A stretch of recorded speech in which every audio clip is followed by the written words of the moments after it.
Hello दोस्तों, नमस्कार। स्वागत है आप सभी का आपके अपने YouTube channel result with Gautam sir पर। तो कैसे हैं आप सभी लोग? आशा करता हूँ कि अच्छे होंगे और पढ़ाई को ठीक से कर पा रहे होंगे। देखिए, ठंडियों के दिन आ गए हैं, तो इस टाइम पे तो और अच्छा माहौल बन जाता है पढ़ने का। जो जागता है वो अच्छे से मतलब कहीं ना कहीं पढ़ाई कर पाता है, और जिसको नींद ज़्यादा आती है वो लोग कहीं ना कहीं थोड़ा सा इससे प्रभावित होंगे। कोई नहीं, जब आपको टाइम मिले तब पढ़ाई करें। आज हम बात करने वाले हैं यूपी स्पेशल की क्लास में अकबर का पुत्र हुआ और उसका उत्तराधिकारी हुआ जहांगीर। तो जहांगीर जैसे ही सत्ता में आता है, अपना राज्याभिषेक करवाता है। जब अकबर की मृत्यु हो जाती है 1605 में, तो जहांगीर का शासनकाल आपका आ जाता है। दोस्तों, मैंने एक प्लेलिस्ट आप लोगों को बता दी थी कि जो ज्योग्राफी की प्लेलिस्ट है अलग से हमारी जो क्लासेस हैं उसमें मैंने एक प्लेलिस्ट बनाई है, वो आप लोग देख लेंगे। बाकी इसमें यूपी स्पेशल की क्लास में सभी पीडीएफ और सॉरी सभी जो क्लास है वो आप लोगों को एक ही प्लेलिस्ट में है। और जो इसकी पीडीएफ है वो हम अब आप लोगों को दे देंगे। आप लोगों को कम्युनिटी ग्रुप ज्वाइन करना है। उस ग्रुप में जितनी भी पीडीएफ होंगी हम आपको A4 साइज में हैंड रिटन बेस में आपको दे देंगे। अगर आप लोगों को नोट्स बनाने का टाइम नहीं मिलता है तो आप उससे प्रिंट आउट आराम से निकलवा पाएंगे। ठीक है, तो आज हम बात करने वाले हैं आपके अकबर का जो पुत्र हुआ सलीम, सलीम के बारे में। उसका नाम क्या था? जहांगीर। तो जहांगीर का जो शासनकाल होता है, जहांगीर का जो शासनकाल होता है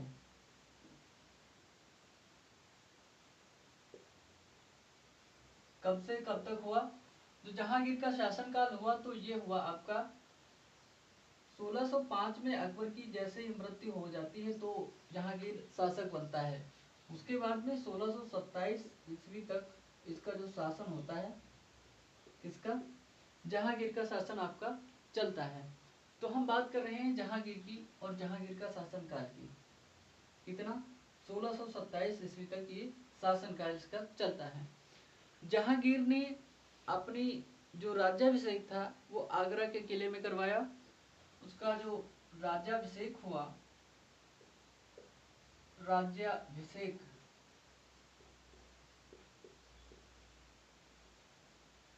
राज्याभिषेक इसका होता है आगरा के किले में। आगरा में या आगरा, क्योंकि मुगलों की राजधानी हुआ करती थी आगरा। मैंने आपको बताया था कि जब बाबर हुआ करता था अपने टाइम पीरियड में, बाबर ने दिल्ली को राजधानी नहीं बनाया, दिल्ली से राजधानी ट्रांसफर करके आपको आगरा वो लेकर के जाता है। तब से मुगलों की जो राजधानी हुआ करती थी आपकी आगरा रही। मैं बात कर रहा था आपसे आगरा की। तो आगरा में उसने कौन सी उपाधि के साथ में शासन सत्ता में बैठा? जो आपका जहांगीर हुआ करता था, इसने एक उपाधि धारण करी थी। इसकी उपाधि क्या हुआ करता था? इसका टाइटल क्या हुआ करता था? क्या इसकी उपाधि हुआ करती थी? इसकी उपाधि हुआ करती थी नूरुद्दीन मोहम्मद, नूरुद्दीन मोहम्मद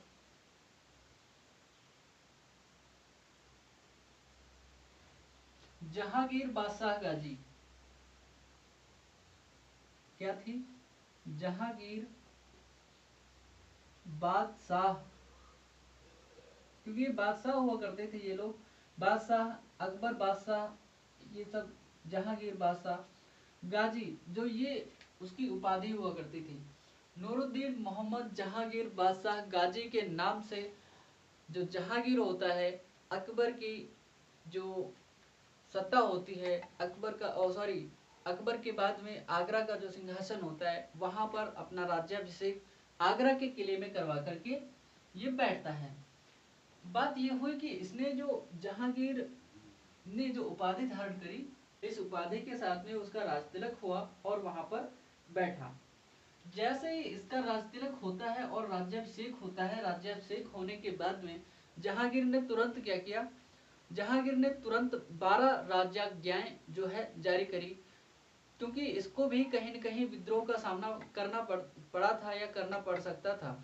इसलिए इसने क्या किया, तुरंत 12 राजआज्ञाएं जारी करी और कहीं न कहीं जो कुछ अलग से इधर-उधर का टैक्स हुआ करते थे, जो उसको अच्छा नहीं लगा, उस पर बैन किया, उसको बंद करवा दिया। तो उनमें 12 राजआज्ञाओं में क्या था, राज्य राज्याभिषेक के तुरंत बाद, राज्याभिषेक जैसे इसका हुआ तो इसके तुरंत बाद क्या होता है, इसने क्या किया, जहांगीर बादशाह गाजी ने क्या किया, इसने 12 राजाज्ञाएं मतलब राजा की आज्ञाएं, 12 राजाज्ञाओं को ये जारी करता है और उन राजाज्ञाओं में क्या हुआ, जारी किया। ठीक है, ये 12 राजाज्ञाएं इसके राज्याभिषेक के तुरंत बाद जारी करी। उनमें से एक ऐसा हुआ करता था कि एक कर हुआ करता था जिसको हम कहते थे तमगा कर।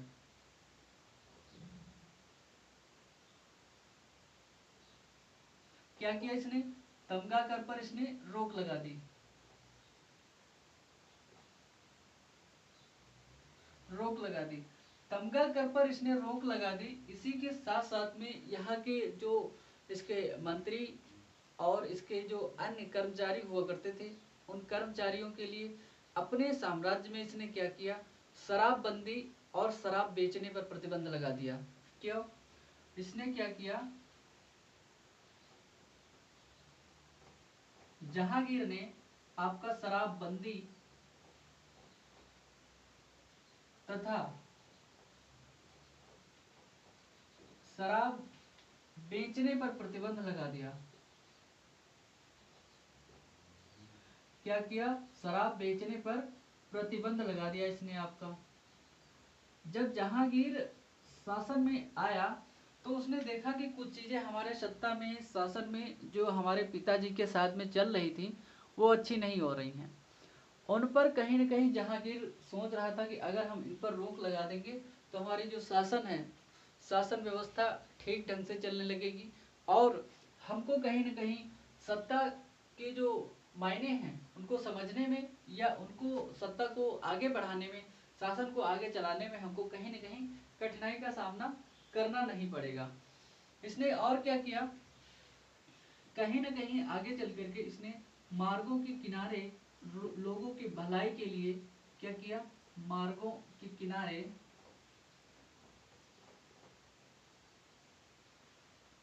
माफ कीजिए, मार्गों के किनारे क्या किया, कुएं का निर्माण करवाया, कुओं का जो है कुएं खुदवाए। क्या किया, कुओं का निर्माण करवाया।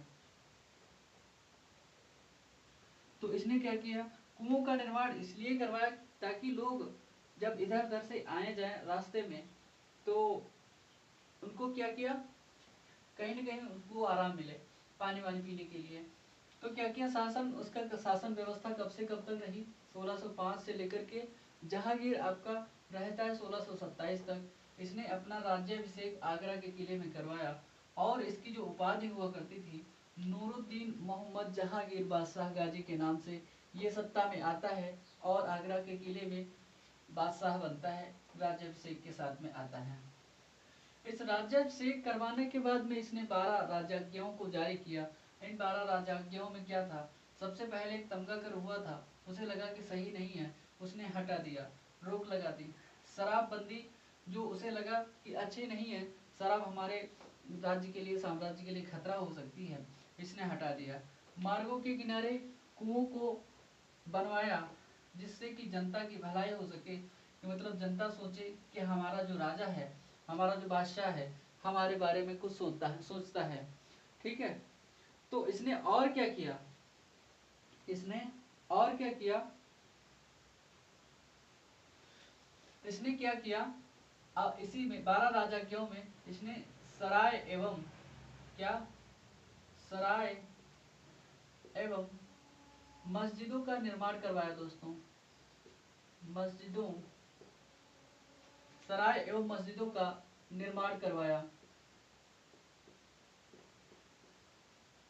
सराय एवं मस्जिदों का निर्माण इसलिए करवाया कि अगर कोई भी यात्री इधर उधर से दूर दराज के इलाकों से आता है तो कहीं न कहीं उसको राहत मिल सके, ठहर सके वहाँ पर। और अपना जो है मस्जिदों में क्या है, जब नमाज पढ़ा जाता है तो जब नमाज की अदा करने का टाइम होता है तो मस्जिदों में लोग जाते हैं।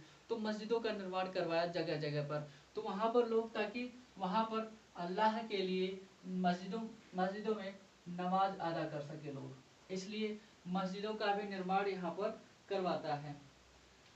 एक काम और करवाता है जहांगीर ने 2 दिनों के लिए पशु हत्या पर बैन लगा दिया कि इस दिन कोई भी पशु का वध या उसको काटा नहीं जाएगा, उसको मारा नहीं जाएगा। जहांगीर ने सबसे पहले गुरुवार जिसको बृहस्पतिवार कहते हो, गुरुवार को क्या किया इसने, गुरुवार को उसके राज्याभिषेक का दिन हुआ करता था। जहांगीर के राज्याभिषेक का दिन हुआ करता था गुरुवार, राज्याभिषेक का दिन हुआ करता था किसके, जहांगीर के, ठीक है। तथा जो दूसरा दिन हुआ करता था, मैंने आपको कल भी ये बताया था कि और रविवार जो हुआ करता है आपका संडे, इस संडे को अपन लोगों की छुट्टी रहती है, ज्यादातर सरकारी छुट्टी होती है। तो रविवार को क्या किया इसने, रविवार को अकबर का दरअसल में जन्मदिन हुआ करता था, और अकबर का जो जन्म हुआ था रविवार को ही हुआ था, अकबर का जन्मदिन,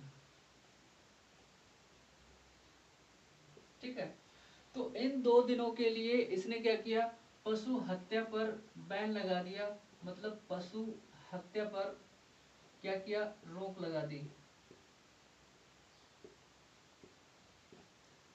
तो इसने क्या किया, गुरुवार को और रविवार को 2 दिनों के लिए पशु हत्या पर बैन लगा दिया, ताकि कहीं न कहीं जनता को ये दिखाना चाहता था कि जो आपका बादशाह है, आपका जो सम्राट है, जो आपका राजा है, वो कहीं न कहीं आपके प्रति उदार है। देखिए जो इसमें जो होता था, कहीं न कहीं जब 2 दिन के लिए वो माफ करवा दिया, मतलब बंद करवा दिया, तो लोग सोचने लगे कि हाँ, कहीं न कहीं जो शाकाहारी वाले लोग हुआ करते थे कि हाँ ठीक है, कम से कम 2 दिन तो पशुओं की हत्या नहीं होगी, ऐसा करवाया।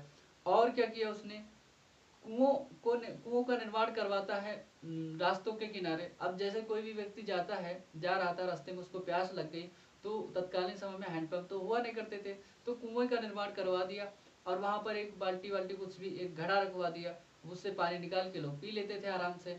ये चीजें करवाई उसने। और उसने क्या किया, मस्जिदों का निर्माण करवाया, सरायों का निर्माण करवाया, जहां पर लोग रह सके कम से कम। इधर मतलब दूर दराज के इलाकों से जब कोई भी यात्री इधर उधर भटके तो सराय में उसके रहने की व्यवस्था हो जाए, ऐसा उसने किया। मस्जिदों में नमाज अदा करने के लिए मस्जिदों का निर्माण करवाया। समझ में रहे होंगे आप लोग, है ना। तो ये क्या किया इसने इसने क्या किया, हत्या पर यहाँ पर रोक भी लगा दी। किस दिन, 2 दिनों के लिए, गुरुवार को और आपका आपका रविवार को। आगे होता क्या है, जो आपका जहांगीर था, जहांगीर ने शाहबुर्ज के किले में और यमुना नदी के बीच में एक आपकी न्याय की जंजीर लगवाई, और वो न्याय की जंजीर जो हुआ करती थी आपकी, वो सोने की हुआ करती थी। अब मैं बात कर रहा था आपसे न्याय की जंजीर की, तो ये कहाँ पर लगी थी, आपके शाहबुर्ज के किले। और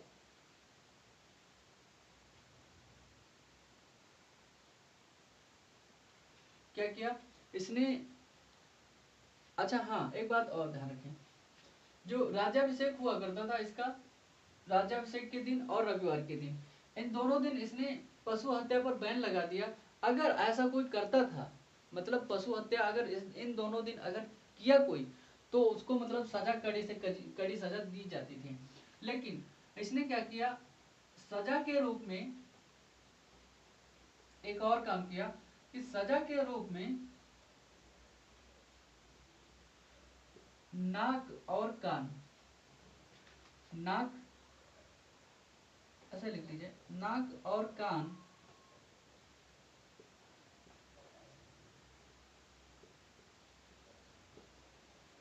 काटने पर रोक लगा दी।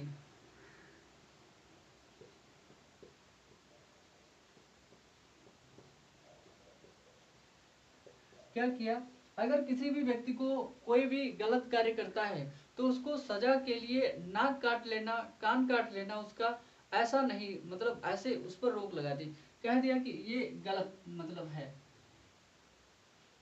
कौन सी चीज, नाक और कान काटने वाली जो प्रथा है, ऐसा नहीं करना चाहिए। किसी भी व्यक्ति को अगर वो सजा मिलता है तो उसको जेल में बंद करो, ये ठीक है, लेकिन नाक कान काटना, उसका उसके अंगों के साथ में खिलवाड़ करना ठीक नहीं है।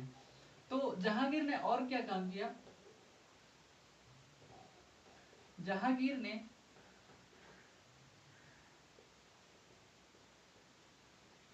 शाह बुर्ज के किले,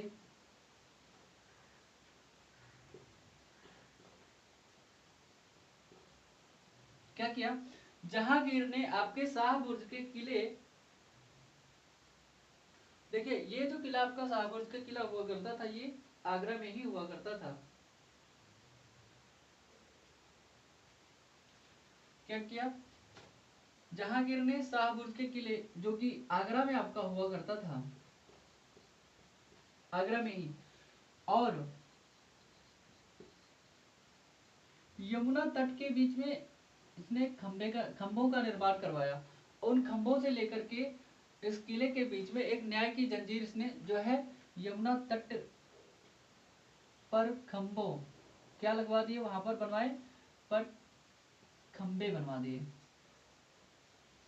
उन खंभों को, उन खंभों के बीच में क्या किया, यमुना तट पर एक शाह बुर्ज का किला जो आपका आगरा में हुआ करता है, और यमुना तट, इन दोनों के बीच में यहाँ पर खंबे बनवा दिए, और इस किले के बीच में एक एक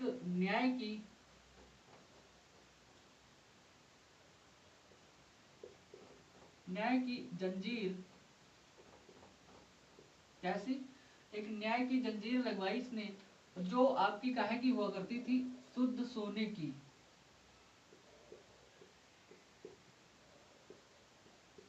शुद्ध सोने की हुआ करती थी, न्याय की जंजीर लगवाई। इस जंजीर की खास बात क्या थी, इस जंजीर की खास बात थी आपकी, इस जंजीर को क्या कहा जाता था, जो ये न्याय की जंजीर लगवाई थी, इसे क्या कहा जाता था, इसे जंजीर ए अदली नाम दिया। किसने, जहांगीर ने इसे जंजीर ए अदली, आप लोगों को दिखाई दे रहा है ना, नाम दिया। इसने क्या नाम दिया, जहांगीर ने जंजीर ए अदली नाम दिया।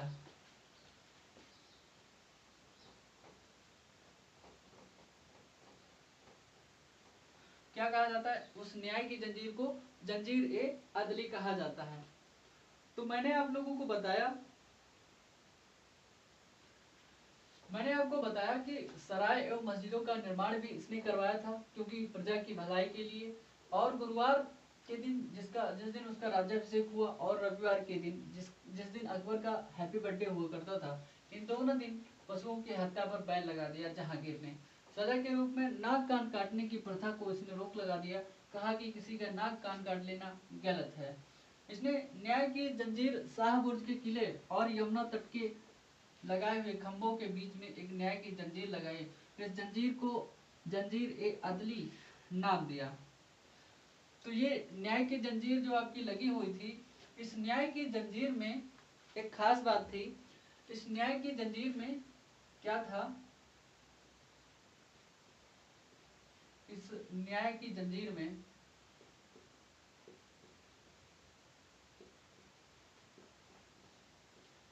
इस न्याय की जंजीर में 60 मतलब 60 घंटियां लगी हुई थी।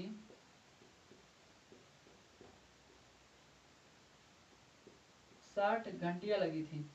तो यहाँ पर जो 60 घंटियां लगी हुई थी, वो अगर कोई भी व्यक्ति आता था इसके न्याय के लिए अगर कहता था, तो वो बादशाह कहता था, जहांगीर कहता था कि आप उस घंटी को बजाते हैं, बादशाह चाहे जो भी कार्य कर रहा होता, आपके लिए न्याय के लिए सबसे पहले तत्पर है, ऐसा उसने बताया था।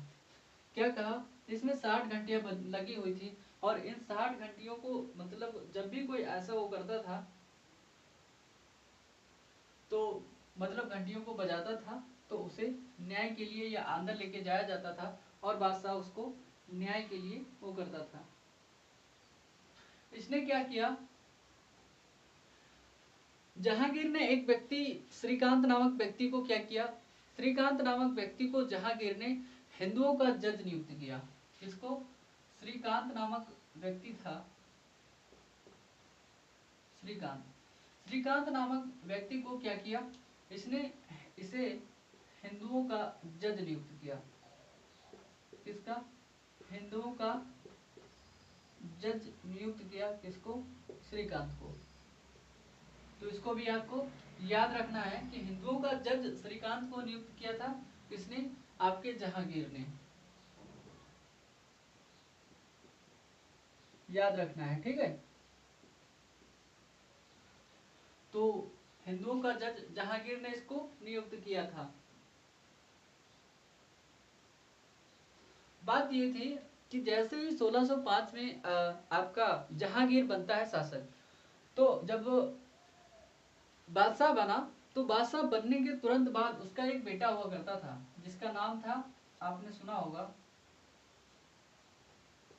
खुसरो, या ऐसे लिख लीजिए।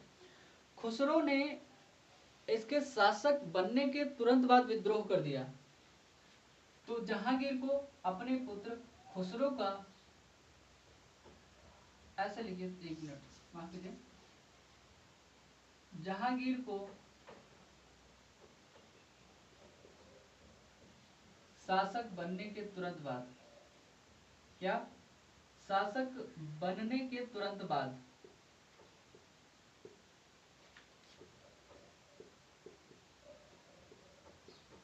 जैसे ही शासक बनता है 1605 में, तो खुसरो ने क्या किया, उसका बेटा ही हुआ करता था, अपने पुत्र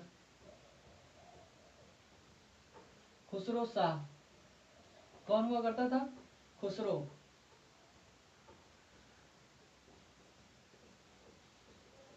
खुसरो के विद्रोह का सामना करना पड़ा। क्या किया? खुसरो ने विद्रोह कर दिया। खुसरो के विद्रोह का सामना करना पड़ता है। किसको? आपके जहांगीर को सामना करना पड़ा।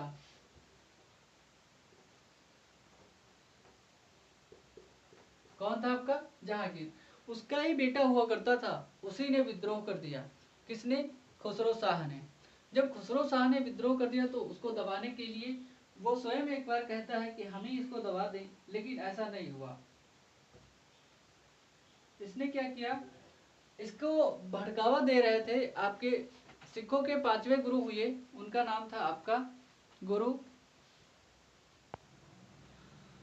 सिखों के 5वें गुरु हुए, सिखों के 5वें गुरु जो अंगद देव हुआ करते थे, सॉरी, गुरु अर्जुन देव। तो गुरु अर्जुन देव को, खुसरो शाह को, जो गुरु अर्जुन देव थे सिखों के 5वें गुरु, उनको क्या किया, जहांगीर ने फांसी दे दी। क्यों? क्योंकि वो उसको उकसा रहे थे कि जाओ तुम, मतलब अपने बाप से युद्ध करो, तुम्हारी सत्ता है, तुम मतलब राजा बन सकते हो, तुम राजा बन जाओगे। तो उनको वो बढ़ावा दे रहे थे। जहांगीर को ऐसा लगा कि वही बढ़ावा दे रहे हैं, लेकिन जहांगीर ने फिर उनको क्या किया, फांसी की सजा दे दी। तो उनको, इनके चक्कर में फांसी कौन चढ़ गया? सिखों के 5वें गुरु, गुरु अर्जुन देव। क्या हुआ, इनके विद्रोह में खुसरो को विद्रोह के लिए भड़काने,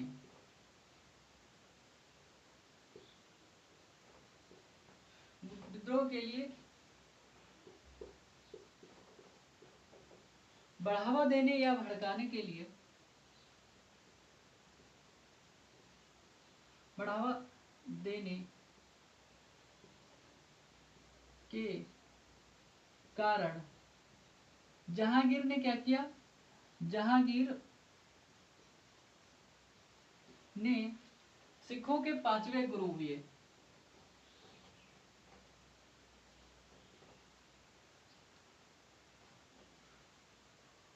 सिखों के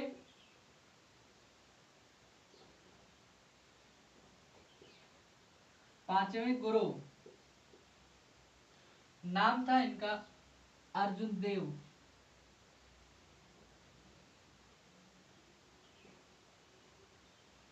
अर्जुन देव को फांसी दे दी,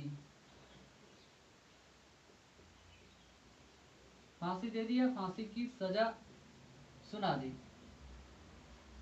तो जब इनको फांसी दे दी गई तो खुसरो तब भी मतलब विद्रोह कर रहा था, लेकिन इसके विद्रोह को रोकने के लिए क्या किया, जहांगीर ने स्वयं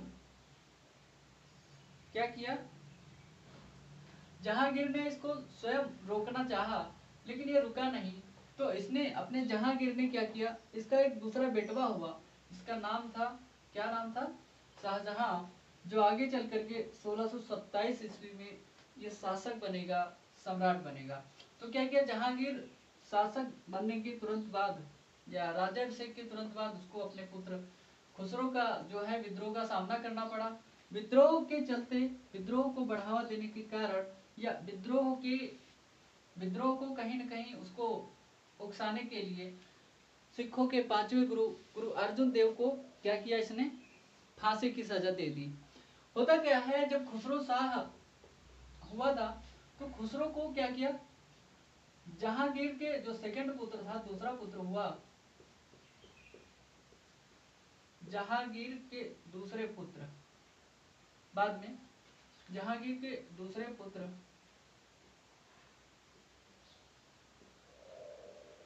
शाहजहां, नाम सुना होगा भाई, वही ताजमहल वाला। शाहजहां ने अपने भाई खुसरो की हत्या कर दी। क्या कर दिया, खुसरो को उसने मार दिया। और जो खुसरो का मकबरा है, अमीर खुसरो वाला नहीं, खुसरो शाह वाला, तो खुसरो का मकबरा जो आप लोग प्रयागराज में देखते होंगे, वहां तो हम लोग गए हैं, कई बार टहले हैं खुसरो बाग में। तो खुसरो का मकबरा वहीं पर बना हुआ है प्रयागराज में। तो ये भी पॉइंट यहीं पर नोट कर लीजिए, खुसरो का मकबरा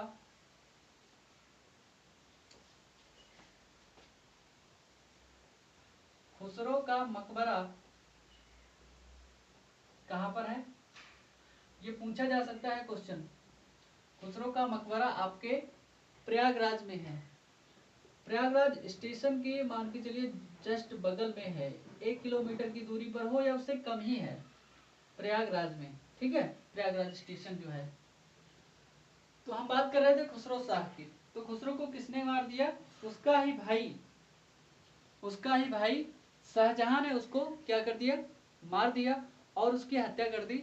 और जहांगीर से वो तो नफरत ही करता था। जहांगीर ने क्या किया, जहांगीर ने वर्तमान जो ईरान है उसकी राजधानी तेहरान के जो एक लोग हुआ करते थे, तो उनकी एक पुत्री थी, इनका नाम था, जहांगीर ने तेहरान के निवासी हुआ करते थे, तेहरान निवासी, नाम था इनका मिर्जा ग्यास बेग।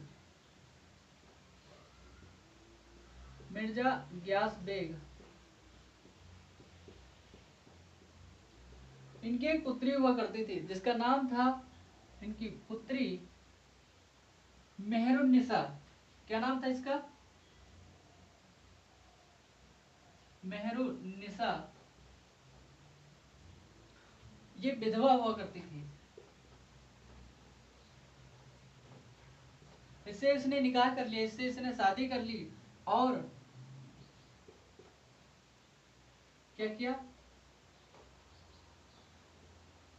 से विवाह किया तथा उसे क्या किया, नूर महल की उपाधि भी दी। नूर महल की उपाधि दी।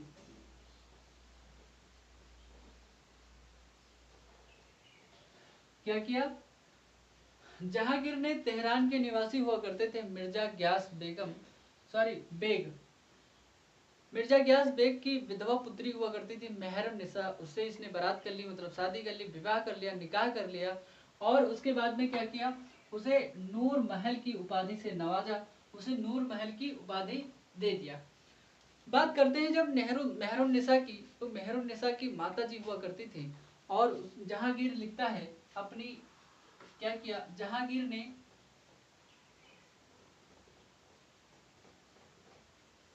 अपनी आत्मकथा लिखी। अपनी आत्मकथा किस भाषा में लिखी उसने अपनी आत्मकथा? आत्मकथा फारसी भाषा में, फारसी भाषा में लिखी। उसका नाम क्या था? तुजुक ए जहांगीरी। तुजुक ए जहांगीरी। तो इसने क्या किया? तुजुक ए जहांगीरी में एक बात बताई। तुजुक ए जहांगीरी में इसने क्या कहा? कहा कि जो मेहरुन्निसा की माता जी हुआ करती थी, मतलब गुलाब से इत्र निकालने की वो जो विधि जानती थी, वो विश्व में प्रथम महिला थी।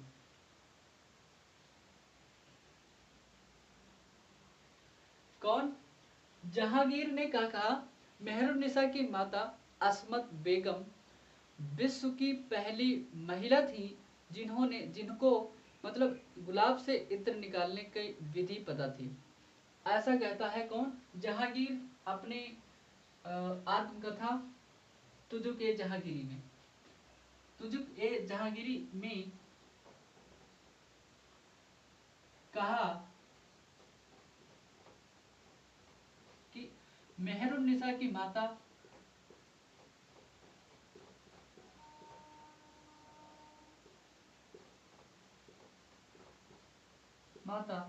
इनका नाम था अस्मत बेगम। क्या नाम था? अस्मत बेगम।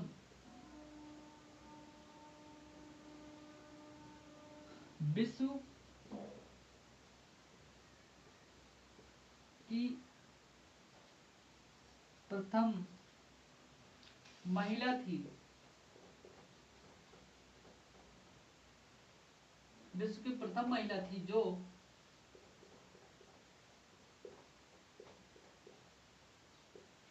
गुलाब से इत्र,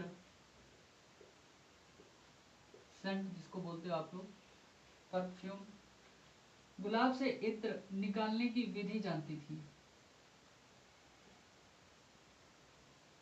निकालने की विधि जानती थी। कौन जानता था? अस्मत बेगम।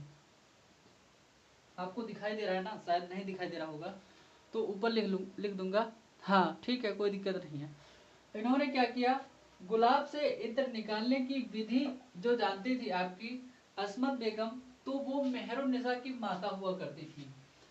मैंने बताया आपको जहांगीर का दूसरा पुत्र हुआ शाहजहां, सॉरी शाहजहां। हाँ, शाहजहां ने क्या किया? खुसरो की हत्या कर दी। उसने कहा कि तुम बाप को परेशान क्यों कर रहे हो, तो उसने उसको करारा जवाब दिया।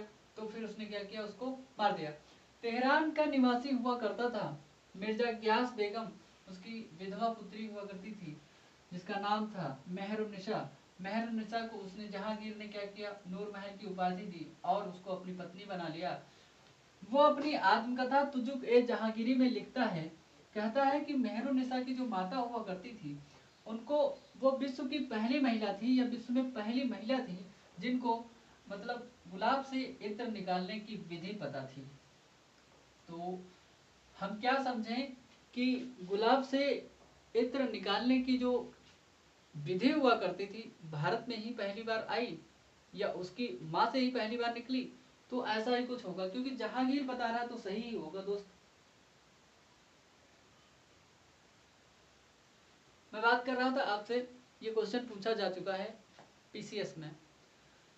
पीसीएस में क्वेश्चन पूछा गया था कि जो कैप्टन विलियम हॉकिंस आया था जहांगीर की शासनकाल में, तो उसने जहांगीर से किस भाषा में संवाद किया था? और कैप्टन हॉकिंस आता है जहांगीर के जो शासन में, सत्ता में आता है, वो कब भारत आया था? तो ये क्वेश्चन आया था। तो 1608 में कैप्टन हॉकिंस आता है भारत के लिए।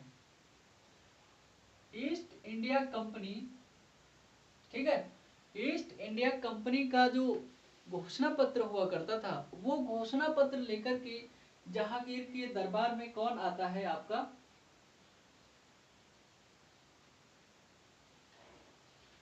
ईस्ट इंडिया कंपनी तथा जेम्स प्रथम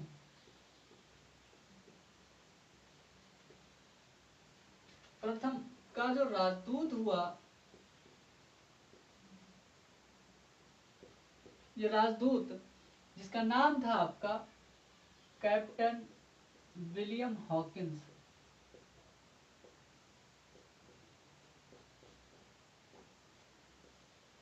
विलियम हॉकिंस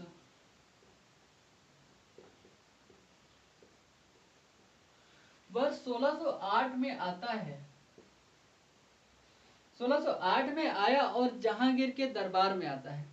जहांगीर के दरबार में आया, कहां पर? जहांगीर के दरबार में आता है।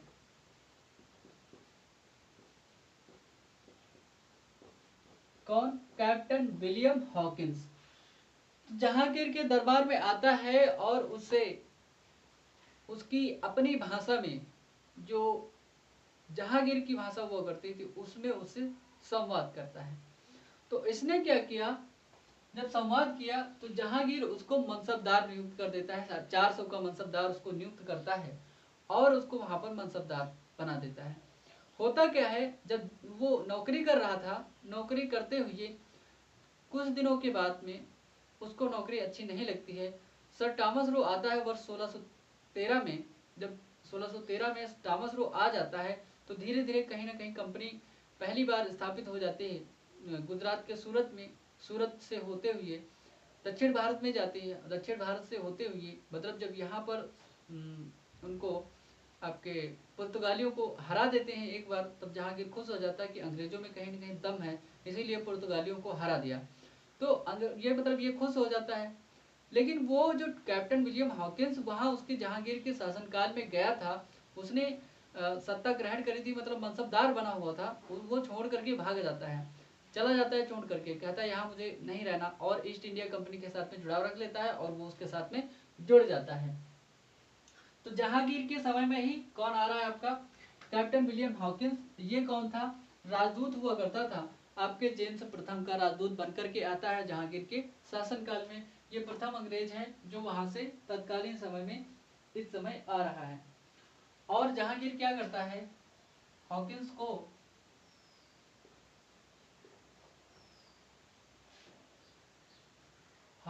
को जहांगीर ने क्या किया?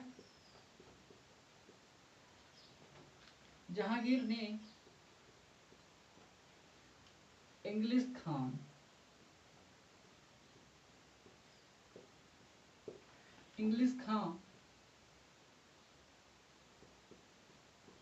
की उपाधि से नवाजा। इसको कौन सी उपाधि दी? इंग्लिश खां। इसको 400 का मनसबदार भी बनाया था। कितने का? 400 का मनसबदार भी बनाया। मनसबदारी व्यवस्था कल बताई थी ना मैंने, माफ कीजिए, मनसबदार भी बनाया।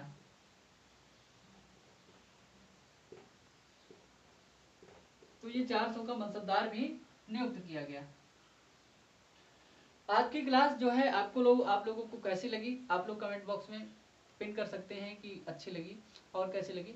और आप लोग को मैं बता दूं, ये जो क्लास चल रही है लगातार डेली बेसिस पे आप लोगों की, और आपका परीक्षा जो है यूपी पीसीएस का नज़दीक आने वाला है, और बिहार पीसीएस वालों का तो आपको 13 तारीख को पेपर है ही। तो मैं बताऊं आपको, ये जो इम्पोर्टेंट है कि आरओ एआरओ के लिए भी महत्वपूर्ण है। अन्य जो स्टेट पीसीएस एग्जाम होंगे, स्टेट पीसीएस के एग्जाम के साथ में जो अन्य एग्जाम होंगे यूपी स्पेशल से संबंधित, उनके लिए भी ये क्लास आपके लिए महत्वपूर्ण है। इसीलिए हम डेली बेसिस पे इस पर ध्यान देते हैं। सबसे पहले हम अगर अपने ही राज्य उत्तर प्रदेश को मतलब धीरे धीरे समाप्त कर लेंगे, उसके बाद में जो जिला सीरीज होगी, उसके बाद में जिला सीरीज कवर करेंगे, थोड़े थोड़े करके एक एक जिले को कवर कर लेंगे। हम लोग 75 जिले हैं, 75 जिलों को कवर कर लेंगे। उसके बाद में हम लोग दूसरे सब्जेक्ट को स्टार्ट करेंगे। अभी जो है आपका मध्यकालीन इतिहास चल रहा है, धीरे धीरे 2-3 दिन में मध्यकालीन इतिहास समाप्त होता है। समाप्त होने के बाद में हम लोग पढ़ेंगे modern history of Uttar Pradesh. उसको पढ़ने के बाद में आगे का सब्जेक्ट जो भी रहेगा हम वो आप लोगों को बताते चलेंगे। आज की क्लास कैसी लगी आप लोग बताएंगे। तब तक के लिए आप सभी का बहुत बहुत तहे दिल से शुक्रिया और नमस्कार।